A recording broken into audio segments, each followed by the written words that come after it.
Wind over stone, water drips, a low rumble.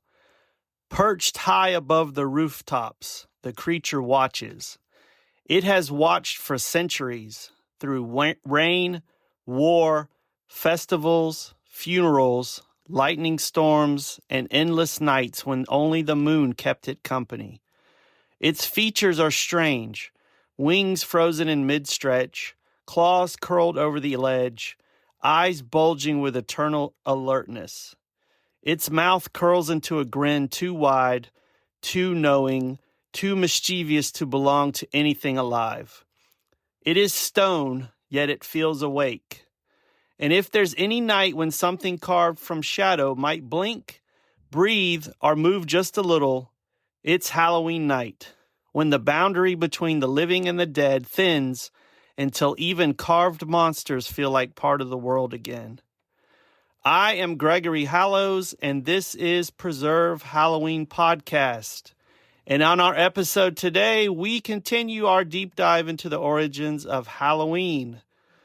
This episode is about the rise of gargoyles, grotesques, and monster decoration. We're climbing towers, crossing parapets, exploring the monstrous faces carved into stone by masons who lived 800 years before plastic Halloween decor even existed. Gargoyles and grotesques didn't begin as monsters of mischief or spooky amusement.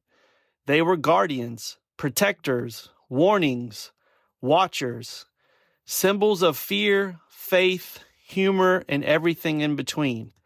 And eventually, they also became Halloween icons. So settle in. It's a long night ahead, a fascinating one. And by the end of this podcast, you'll never look at a carved monster or a Halloween decoration the same way again. Let's begin at the beginning. Long before the medieval churches we associate with gargoyles today, humans have been carving monsters out of stone for almost as long as we've been carving anything. In ancient Mesopotamia, lion dragons guarded city gates.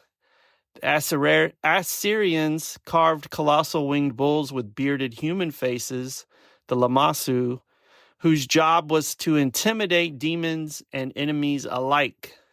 The Egyptians sculpted sphinxes with calm, eternal faces. The Greeks adorned temples with gorgons, their terrifying eyes made wide and unblinking, intended to ward off evil. What all these ancient stone creatures shared was purpose. They weren't merely decorations. They were spiritual guardians, threshold protectors who policed the invisible borders between our world and the other one. This idea would later become fundamentally intertwined with Halloween itself. The belief that certain nights and certain places serve as boundaries between realms. But centuries had to pass before the gargoyle took shape. And the first gargoyles weren't monsters, not exactly. They were actually plumbing. Medieval architects needed ways to funnel rainwater away from cathedral walls, preventing erosion. So they built water channels that ended in carved stone spouts. And medieval masons, who were often anonymous artisans with remarkable imaginations, they realized if you got to carve a spout, why not carve it into something beautiful and entertaining, right? Something frightening, something powerful, something watching. And so the gargoyle was born, a creature tied to the gargoyle, I'm going to say it wrong. I swear I say everything wrong. This was a legend in France where a dragon was said to have terrorized villagers until it was slain and mounted on a church wall. Its name, Gargoyle, one of those is right, I swear, referred to its throat, its gurgling voice, and the monstrous roar of rushing water. From that legend and from stonemasons' hands came the unmistakable gargoyle, part monster, part drainage system, part spiritual protector. They weren't alone, of course.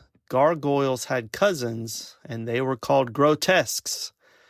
Grotesques didn't spit water. They didn't need to. Their purpose was expressive rather than functional. Some grotesques were terrifying. Some were comical. Many represented sins. vices, anxieties, or fears that medieval Christians believe lurked in their world. A grotesque with a contorted face might represent lust. Another with a bloated belly might symbolize gluttony. Some had no meanings at all. They were simply the mason's creativity unleashed in stone. To the villagers below, these monsters were reminders. The world was full of dangers, temptations, spirits, and unknown forces. Churches, the very place that was meant to offer safety, they were lined with these teeth and claws because faith meant acknowledging the darkness, not denying it. And so the gargoyle became the original Halloween decoration, a monstrous face watching the living from above, meant to frighten away harm while entertaining the eye. So now you have to imagine centuries passing. Imagine villagers telling stories about these stone creatures, how they would come alive at night, how they leapt between rooftops, how they protected sleeping children, or how they punished sinners. These legends followed the gargoyles. They made them feel supernatural, ancient, and powerful. And then came the 19th century, where a single man would change gargoyle history forever. Architect Eugene Viollet-le-Duc was hired to restore Notre Dame Cathedral in Paris. The building had suffered damage from war, neglect, and time. And while he restored it, he took some creative liberties. He didn't just repair old gargoyles, he added new ones, many of which weren't medieval at all, but romantic fantasy creatures inspired by Gothic literature. Some of the most famous gargoyles in the world, including the horned demon resting his chin in his hands, staring wistfully out over the city, were created during this Victorian revival. These new gargoyles captured the imagination of Europe's artists and eventually the world. Victorian illustrators copied them, penny dreadfuls printed them, early fantasy writers described them perched on rooftops during storms, American magazines featured them in spooky Halloween issues, children's storybooks of the early 1900s used gargoyles as villains, protectors, and magical friends. So gargoyles jumped from just simply being architecture to pop culture, and it didn't take long for them to join Halloween imagery.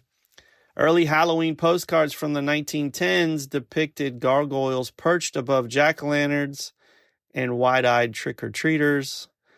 Their faces were exaggerated for fun. They made their teeth bigger, they made their eyes more round, and they made them look mischievous instead of monstrous, which is the perfect formula for Halloween. By the mid-20th century, gargoyles appeared in paper Halloween cutouts, window decorations, monster-themed party invitations, blow-mold lawn ornaments, children's books, and decorations in 5 and dime stores. The monster face with that wide smile, big eyes, expressive eyebrows became a Halloween staple, and its ancestry led straight back to cathedral grotesques. As we all know, Halloween is a liminal holiday, and gargoyles are liminal creatures, so they fit together perfectly, right? It's like peanut butter and jelly. But the psychology behind this recognition runs deeper. Of course it does, right? Humans have a long tradition of transforming fear into humor. A grotesque with a terrifying face carved into stone becomes a protective figure. A demon-like being perched on a church becomes a symbol of safety.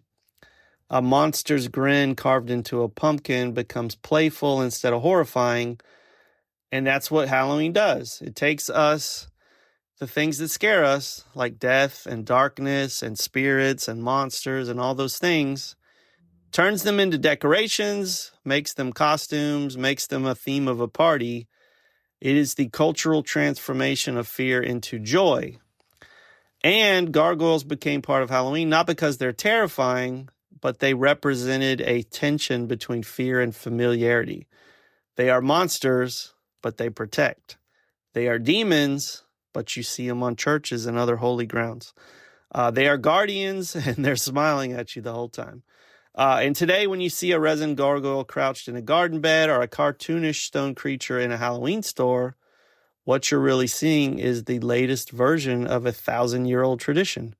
It's a monster watching over your home, a protector during a season when old stories say spirits walk closer to the living. So all of us as Halloween lovers, we placed monster decorations on our porch because it feels right. It just echoes something deep, the instinct to reveal fear, to laugh at it, to externalize it. A porch gargoyle isn't just a decoration, it's a guardian of the threshold. It is a watcher of the liminal. And Halloween itself is the greatest liminal holiday there is, right? A night of boundaries crossed, spirits wandering, memories, and imagination blending. And so it makes sense, perfect sense, in fact, that gargoyles, they are medieval threshold beasts. They belong to Halloween, right? So whether your Halloween decor includes pumpkins, black cats, paper lanterns, skeletons, ghosts, witches, or a grinning gargoyle fresh from the hardware store, remember, as always, these decorations are part of ancient history. They are a story carved in stone. They are a story of monsters watching over us in the dark, our grinning knights that are standing guard. And Halloween wouldn't be the same without them. All right, don't forget that if you would like to help this podcast do more research and do traveling and do whatever just to make it even better, you can donate. There's a link in our description of the podcast itself. And also there is a link up at the top. Those are both two different ways to support the show. You can donate as little as $1. I think one of them, the minimum is $3. But either way, anything will help out. I can do more research. I can do a lot more things with some monetary support. So I thank you guys all for even considering donating any money. And thanks again for listening to the show. And we'll see you next time. All right, that's our brief history on gargoyles, grotesques, and how they play into Halloween and the whole season. If you want to read more, here's some recommended books for you. The Gargoyle, History and Mythology by Adrienne Mayer. Gargoyles, Spirits in Stone by Lester Burbank Bridaham. Grotesque, The Gothic Carved Figure by Michael Camille. The Architecture of the Gothic Cathedral by Robert A. Scott. Gothic Architecture, Sculpture, and Painting by Rolf Toman. The Devil's Cathedral, Demon Imagery and Gothic Art by Richard Kieckhefer. And Faces of Folklore, Masks, Monsters, and Memory by E. Richard Hershberger. Those are some books to check out if you want to read more about gargoyles and grotesques and all those things. So hope you enjoyed this podcast. Until next time, stay strange, stay curious, stay spooky, and always preserve Halloween.